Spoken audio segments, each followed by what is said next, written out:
día, ovejas lastimadas.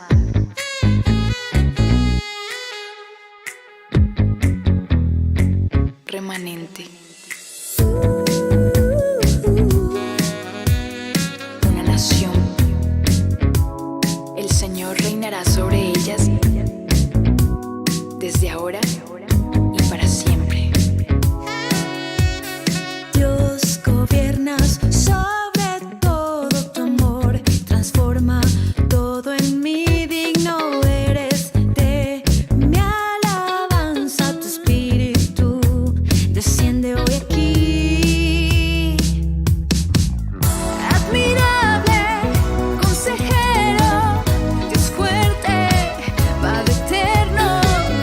Admirable, consejero, Dios fuerte, Padre eterno, príncipe de paz. Bienvenidos, siéntense por favor. Bueno, tengo un montón de emociones encontradas hoy. Esto parece un sueño, pero a la vez también parece algo malo, porque es muy raro ver todos dispersos en el salón. Pero bueno, pues lo vamos a disfrutar, todo va a estar bien, ya lo dijo el hermano Evan Kraft. Entonces vamos a orar para ir a la palabra. Señor, te damos muchas gracias porque nos das la oportunidad de estar en este lugar. Y así como nos ministrabas en esa canción, Señor, sabemos que en ti todo va a estar bien, Señor. Sabemos que en ti recibimos y contamos con tu amor, con tu misericordia, con tu gracia. Gracias porque tú nos das la oportunidad de estar en este lugar. Y hoy venimos aquí a darte la gloria, Señor. Nada nos va a detener y es el principio de un nuevo tiempo. Y lo creemos, Señor.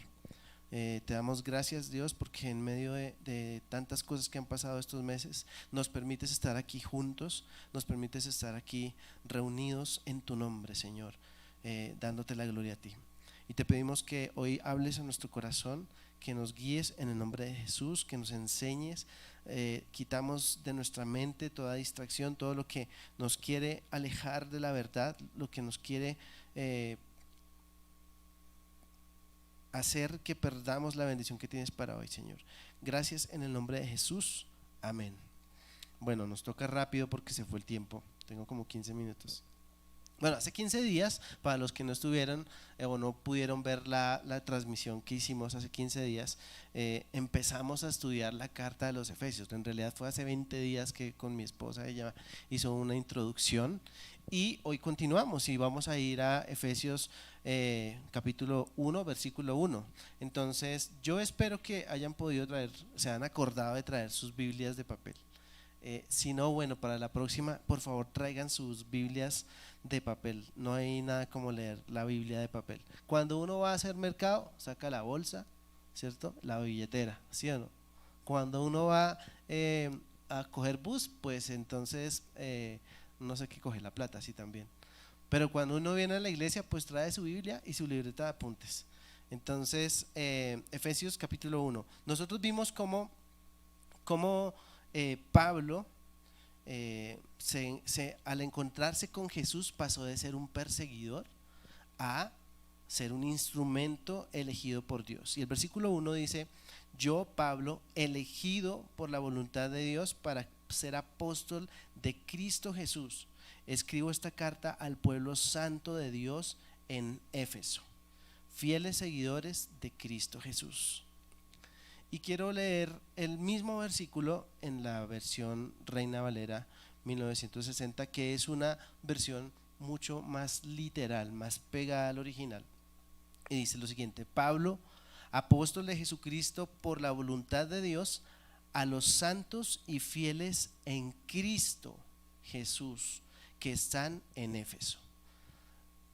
Entonces, hace 15 días nuestro mensaje se llamaba El Remitente, porque el remitente era Pablo, y estuvimos estudiando quién era el apóstol Pablo, por qué es tan importante para nosotros estudiar estas cartas que él escribió y todo eso. Pero hoy vamos a hablar un poquito más de quienes recibieron el mensaje del apóstol Pablo. Y dice allí, dice a los santos y fieles en Cristo Jesús, que están en Éfeso. Y la palabra clave hoy es en Cristo, porque ese es el nombre de nuestro mensaje, en Cristo. Bueno, y yo voy a empezar con este versículo hoy al revés, ¿sí? Entonces, esta carta es la carta a los Efesios, y hace 15 días yo decía que la carta se debería llamar carta a los cristianos de todas las épocas en todas las naciones, porque es una carta que tiene temas puntuales y generales para toda la iglesia de Cristo. Obviamente fue enviada a los Efesios, pero es para todos nosotros. Entonces se escribió desde la cárcel esta carta, pero se escribió a toda la iglesia que está en una ciudad que se llama Éfeso, y aquí al final del versículo 1 dice a los que están en Éfeso. Y yo quiero que nosotros hagamos un recorrido con la compañía del evangelista Lucas en el libro de los Hechos, capítulo 18. Vamos a leer desde el versículo 18. Hechos 18, 18. Y vamos a hacer un recorrido bíblico de la ciudad de Éfeso. Entonces imagínense que estamos turisteando, estamos aquí con cámaras y mirando qué pasaba en Éfeso, porque afortunadamente en la Biblia quedó un registro importante del paso de Pablo por la ciudad de Éfeso. Versículo 18 dice: después Pablo se quedó en Corinto un tiempo más, luego se despidió de los hermanos y fue a Cencrea, que quedaba cerca. Allí se rapó la cabeza según la costumbre judía en señal de haber cumplido un voto. Después se embarcó hacia Siria y llevó a Priscila y Aquila con él. Priscila y Aquila sabemos y recordamos que son dos cristianos seguidores dos judíos convertidos, o bueno, seguidores de Cristo, que conoció Pablo en Corinto. Versículo 19: primero se detuvieron en el puerto de Éfeso. Ellos venían en el mismo barco, se detuvieron en el puerto de Éfeso, donde Pablo dejó a los demás, o sea que él se separó del grupo allí. Mientras estuvo en Éfeso, fue a la sinagoga para razonar con los judíos. Le pidieron que se quedara más tiempo, pero él se negó. Al irse, sin embargo, dijo: si Dios quiere, regresaré. Entonces zarpó de Éfeso. Entonces resulta que el apóstol Pablo hizo varios viajes misioneros, 3. Y en ese tercer viaje, él pasó por Éfeso por primera vez. Y estos versículos que acabamos de leer son el registro de ese momento. Él estuvo ahí unos días, pero él tenía otro destino. Y bueno, dice que se separó del grupo y allí se quedaron ellos. Y él se fue para Jerusalén, o para donde tenía que, para Jerusalén. Dice: de allí subió y visitó a la iglesia de Jerusalén, y luego regresó a Antioquía. Ahora, acompáñenme por favor al capítulo 19 de Hechos, versículo 1. Vamos a leerlo rápidamente y voy a ir comentando, voy a hacer algunos comentarios mientras que lo leemos. Entonces, versículo 1 dice: mientras Apolos estaba en Corinto, Apolos, aquí apareció otro señor que se llama Apolos. Y Apolos era un creyente, un judío súper apasionado por el evangelio, por la buena noticia del evangelio, pero resulta que él tenía la información incompleta. Él solo conocía hasta el bautismo de Juan. Leámoslo. Dice: mientras Apolos estaba en Corinto, Pablo viajó por las regiones del interior hasta que llegó a Éfeso. Aquí es la segunda llegada, el segundo paso de Pablo por la ciudad de Éfeso. En la costa, donde encontró a varios creyentes. ¿Recibieron el Espíritu Santo cuando creyeron?, les preguntó. No, contestaron. Ni siquiera hemos oído que hay un Espíritu Santo. Y entonces, ¿qué bautismo recibieron?, preguntó. Y ellos contestaron: el bautismo de Juan. Pablo dijo: el bautismo de Juan exigía arrepentirse del pecado, pero Juan mismo le dijo a la gente que creyera en el que vendría después, es decir, en Jesús. En cuanto oyeron esto, fueron bautizados en el nombre del Señor Jesús. Después, cuando Pablo les impuso las manos, el Espíritu Santo descendió sobre ellos y hablaron en otras lenguas y profetizaron. Había unos 12 hombres en total. Ese era un grupo de discípulos que creían, pero que no sabían todo el mensaje. Entonces viene Pablo y les habla del Espíritu Santo, ora por ellos y son bautizados. Y son bautizados en el Espíritu Santo. Versículo 8. Luego Pablo fue a la sinagoga y predicó con valentía durante los siguientes 3 meses, discutiendo persuasivamente sobre el reino de Dios. Pero algunos se pusieron tercos, rechazaron el mensaje y hablaron públicamente en contra del camino. Así que Pablo salió de la sinagoga y se llevó a los creyentes con él. Entonces asistía diariamente a la sala de conferencias de Tirano, donde exponía sus ideas y debatía. Voy a explicar un poquito esto. Entonces Pablo fue a predicar a los judíos.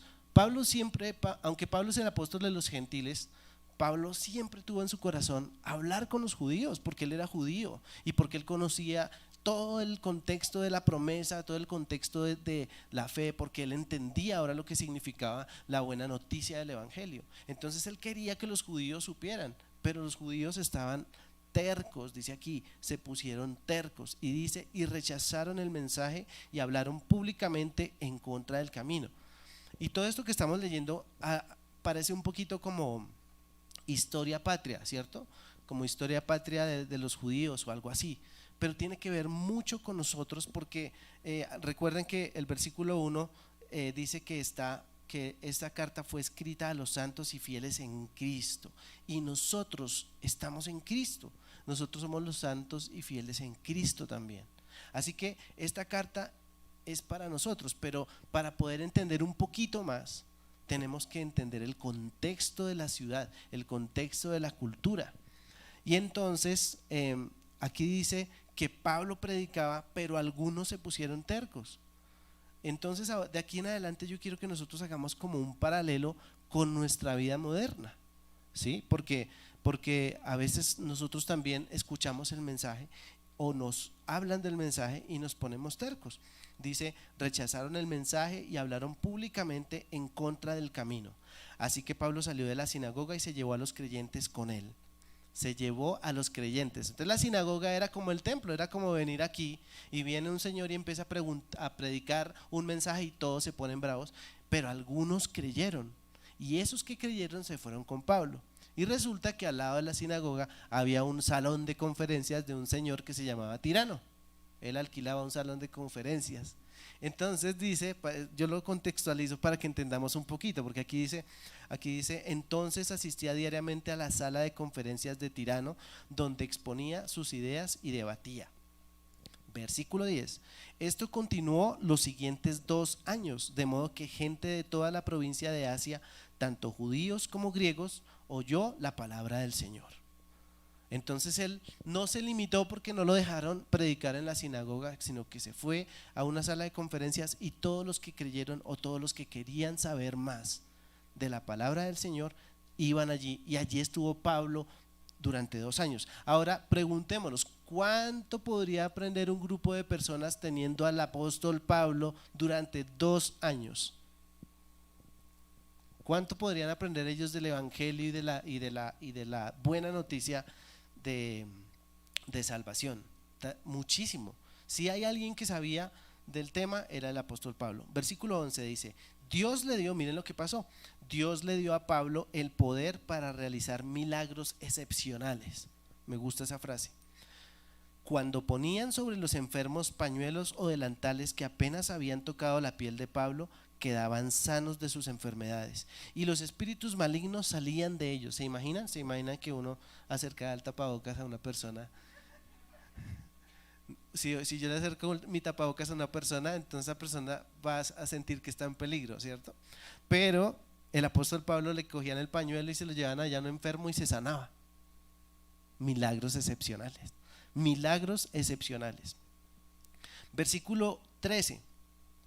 Un grupo de judíos viajaba de ciudad en ciudad expulsando espíritus malignos. Eso era como, yo me lo imagino como, no que fueran ellos, ni no tengo obviamente nada en contra de la cultura circense, pero como si fuera el circo, ¿no?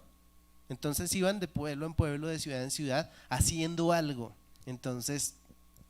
Entonces, ¿qué era eso que hacía? Un grupo de judíos viajaban de ciudad en ciudad expulsando espíritus malignos.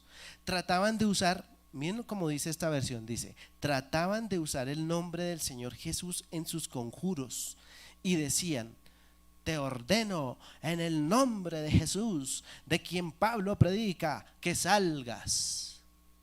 Y bueno, al parecer algunos demonios hacían caso, porque la Biblia dice que el nombre de Jesús está por encima de todos los nombres. Pero miren lo que pasó, versículo 14. 7 de los hijos de Eseba, un sacerdote principal, hacían esto. Imagínense un sacerdote judío que tenía 7 hijos. Y estos 7 hijos les dio por montar un negocio. Y el negocio era liberar gente endemoniada. Y miren lo que les pasó, versículo 15. En una ocasión que lo intentaron, el espíritu maligno respondió, yo conozco a Jesús y conozco a Pablo, pero ¿quiénes son ustedes? Entonces el hombre con el espíritu maligno se lanzó sobre ellos, logró dominarlos y los atacó con tal violencia que ellos huyeron de la casa desnudos y golpeados. ¿Quién ganó? El hombre endemoniado, ¿cierto? Era una pelea de 1 contra 7 y los 7, dice la Biblia, que terminaron desnudos y golpeados, así que ganó el que estaba endemoniado. Y bueno, nosotros pensamos, pues eso le pasa por usar el nombre de Jesús a la ligera y qué sé yo, etcétera, etcétera, etcétera. Pero eso se parece un poquito a nuestras vidas también, porque hoy en día hay muchos cristianos o hay muchas personas que quieren usar el nombre de Jesús sin tener una relación con Jesús, sin conocer a Jesús. Entonces lo usamos como una manera de resolver nuestros problemas, pero verdaderamente no hemos entrado a conocerlo y a tener intimidad con Él y a saber quién es Él. Interesante que el demonio dijera eso, que el endemoniado dijera, yo conozco a Jesús y conozco a Pablo, yo sé quién es Pablo, él saca el pañuelo y la gente se sana, ¿sí? Pero ustedes quiénes son. Tremendo. Así que eso también me deja ver que no solo hay que conocer a Jesús, sino hay que dejarse conocer en las tinieblas también, ¿cierto? Muy bien, entonces versículo 15 dice, 17, dice, esta historia corrió velozmente por toda Éfeso. Imagínense la historia. Entre judíos y griegos por igual, un temor solemne descendió sobre la ciudad y el nombre del Señor Jesús fue honrado en gran manera. Muchos de los que llegaron a ser creyentes confesaron sus prácticas pecaminosas. Varios de ellos que practicaban la hechicería trajeron sus libros de conjuros y los quemaron en una hoguera pública. El valor total de los libros fue de 50,000 monedas de plata. Y uno dice, 50,000 monedas de plata. ¿Quién sabe cuánto será eso?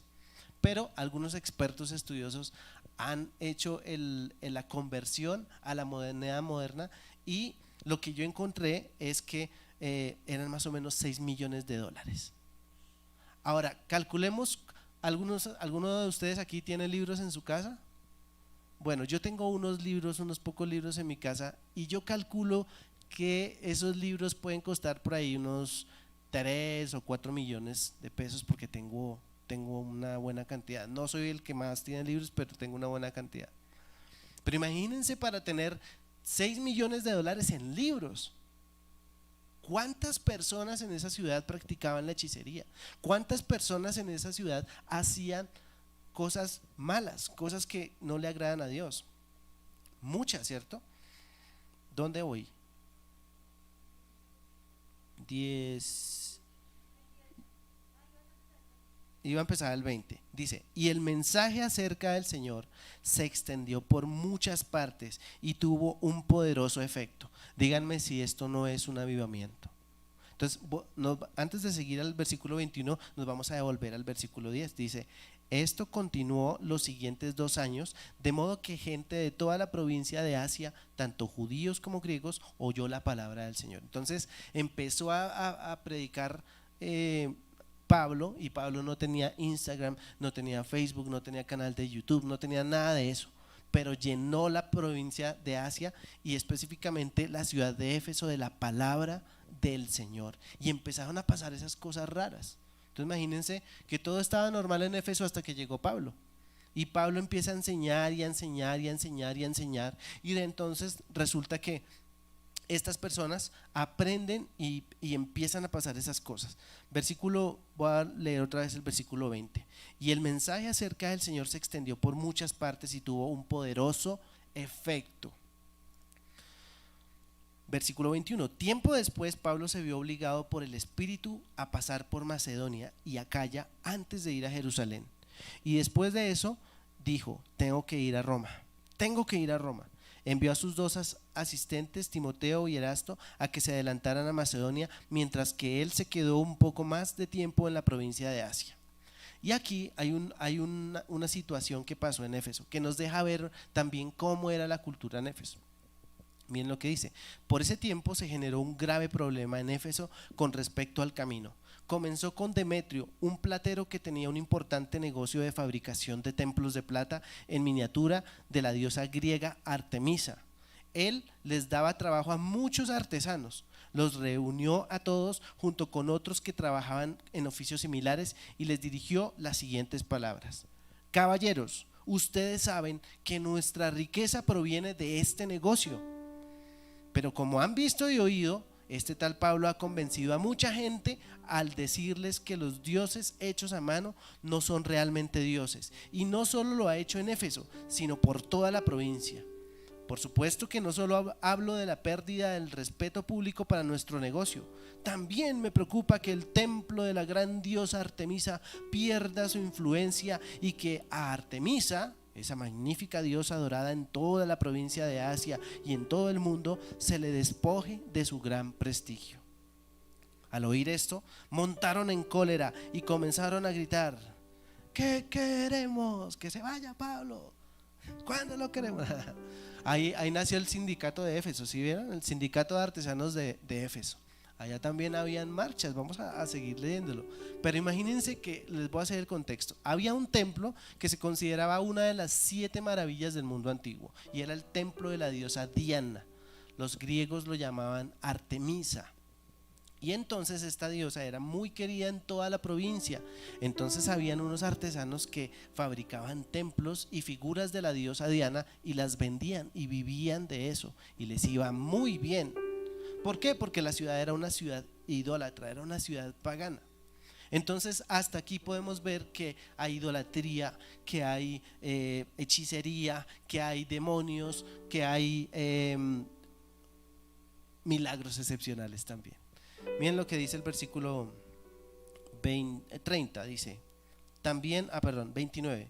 Pronto toda la ciudad se llenó de confusión. Todos corrieron al anfiteatro, arrastrando a Gayo y Aristarco. Ellos eran 2 colaboradores de Pablo, dice, los compañeros de viaje de Pablo, que eran macedonios. Pablo también quiso entrar, pero los creyentes no lo dejaron. Algunos de los funcionarios de la provincia, amigos de Pablo, también le enviaron un mensaje para suplicarle que no arriesgara su vida por entrar en el anfiteatro. Entonces Éfeso era una ciudad comercial, era una ciudad cosmopolita, una ciudad como que se podría comparar hoy en día con Nueva York, con Londres, con París, con Tokio, con Singapur. Eso era Éfeso para su época.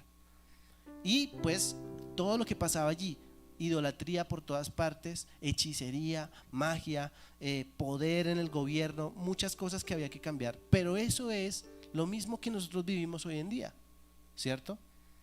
Nosotros también vivimos en medio de una cultura que se idolatra a sí misma, en medio de una humanidad que se ha puesto en el centro del universo, donde nos preocupamos más por nosotros y por lo que nos importa, por nuestros intereses y no por lo que le agrada a Dios. Y entonces volvemos a Efesios 1. Voy a saltarme Hechos 20 porque no tengo tiempo, pero vamos a leer otra vez Efesios 1:1, y aquí vamos a entender un poquito más. Dice: yo, Pablo, elegido por la voluntad de Dios para ser apóstol de Cristo Jesús, escribo esta carta al pueblo santo de Dios. La palabra santo significa apartado, apartado para Dios. Cuando nosotros hablamos de un santo, pensamos en alguien que no hace cosas malas, ¿cierto? Pero la palabra santo significa apartado para Dios. Y entonces dice que está escribiendo a los santos,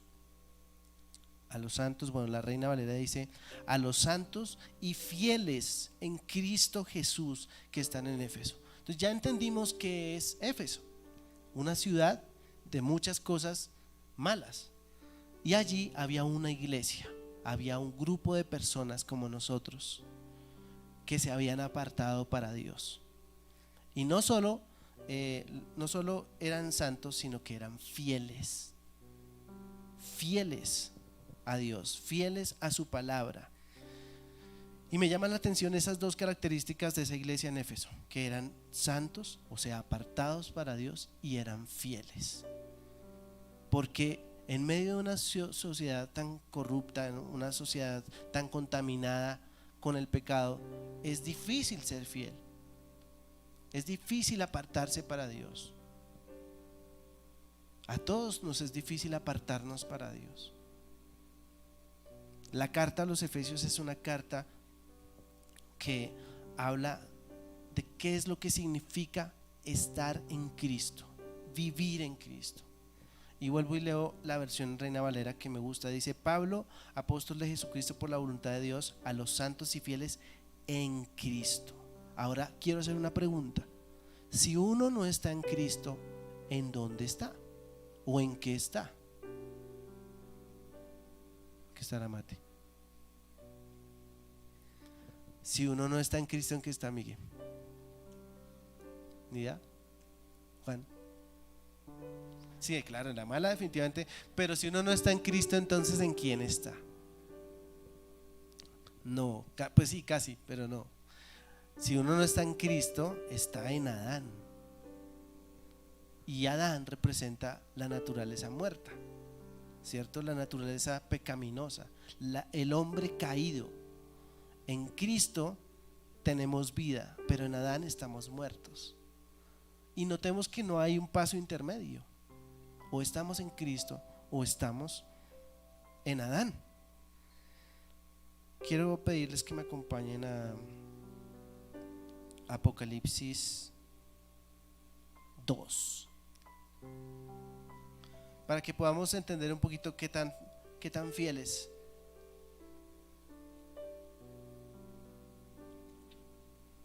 eran los de Éfeso. Capítulo 2, versículo 1 dice: escribe esta carta al ángel de la iglesia de Éfeso. Este es el mensaje de aquel que tiene las 7 estrellas en la mano derecha, del que camina en medio de los 7 candelabros de oro. Antes de leer lo que sigue, quiero decir lo siguiente.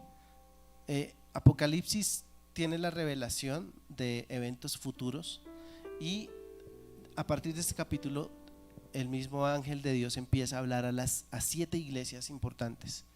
Y una de esas iglesias, de hecho la primera que encontramos, es la de Éfeso. Habían muchas iglesias en toda Asia en esa época, pero casualmente en la Biblia hay registrado un mensaje para Éfeso. Miramos el mensaje, versículo 2 dice: yo sé todo lo que haces, he visto tu arduo trabajo y tu paciencia con perseverancia.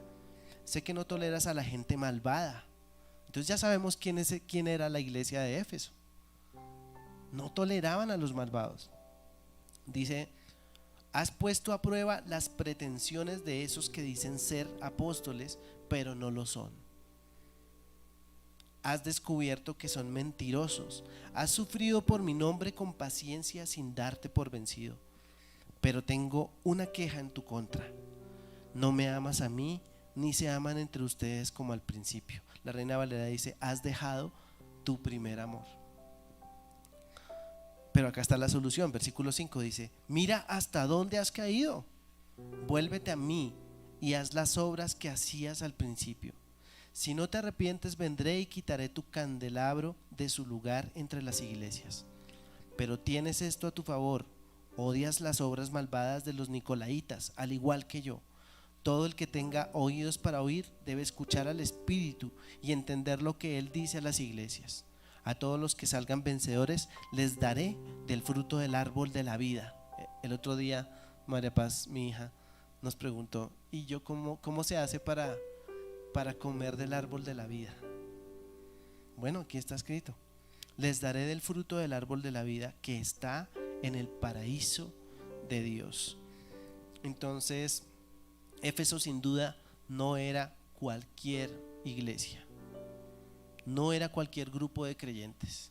Eran creyentes que estaban sometidos a prueba todos los días, que todos los días tenían que odiar el pecado, que todos los días tenían que resistir la tentación.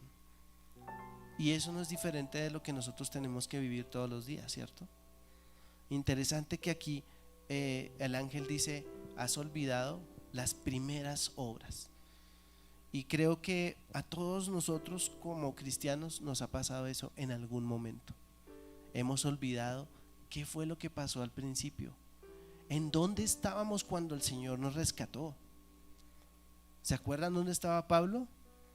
Pablo estaba en camino a Damasco a matar un poco de cristianos, pero se encontró con el Señor y dejó de hacer lo malo y se convirtió en el apóstol de los gentiles.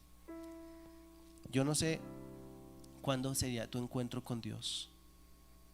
No sé si tal vez todavía no lo has tenido, pero si ya lo tuviste y hoy estás aquí y sientes que eres esa persona que hace muchas cosas para Dios y todo eso, pero que ya no sientes el amor que había al principio, lo que hay que hacer es volver a las primeras obras. Versículo 5 dice, 6, pero tienes, no, sí es el 5, perdón. Mira hasta dónde has caído, vuélvete a mí y haz las obras que hacías al principio. Si no te arrepientes, vendré y quitaré tu candelabro de su lugar. Y yo creo que siempre vamos a tener una oportunidad en Cristo. Así que quiero que oremos, quiero pedirles que cierren sus ojos. Señor, hoy nos rendimos a ti. Hoy entendemos, Señor, que tu palabra está allí para nosotros. No para mi hermano, no para mi padre, no para mi esposa. Esta palabra está para mí. Has hablado a mi vida hoy, Señor. Y no quiero ser terco como los judíos de Éfeso. No tengas temor de decirle a Dios: no quiero ser terco, pero reconozco que tal vez me siento tan débil que quizá podría fallarte otra vez o fallarte muchas veces, Señor. Y aquí vengo con humildad, reconociendo delante de ti cuán imperfecto soy. No quiero seguir haciéndome pensar que soy una buena persona. Vengo hoy a rendirme a ti, Señor. Vengo a rendirme a ti. Quiero conocerte. Quiero conocerte, Señor. Quiero conocerte. Quiero que me enseñes cuál es el camino que tienes para mí.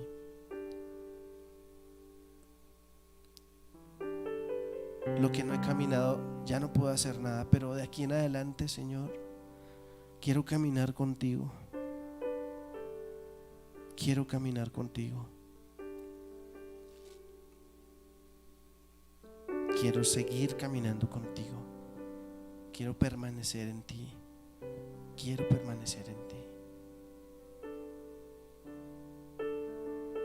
Espíritu Santo, yo te pido en el nombre de Jesús que toques cada corazón, cada mente en este lugar, y que tú reveles cuáles son esas primeras obras, cuáles son esas cosas que hacíamos cuando estábamos enamorados de ti, cuando éramos capaces de cualquier cosa por ti. Recuérdanos de dónde nos sacaste, Señor, para que nunca se nos olvide. Espíritu de Dios, revélate a nosotros, revélate más y más. Revélate, Señor, en el nombre de Jesús. Y Señor, yo te pido que durante estos días, durante esta semana, Señor, tú sigas hablando a cada uno de nosotros a través de tu hermosa palabra, Señor, que tú sigas confrontando nuestra vida, nuestros corazones, que sigas enseñándonos, que sigas levantándonos, que sigas amándonos como siempre lo has hecho. Gracias, Dios, porque en ti siempre tenemos una oportunidad, porque tú nos amas, porque aún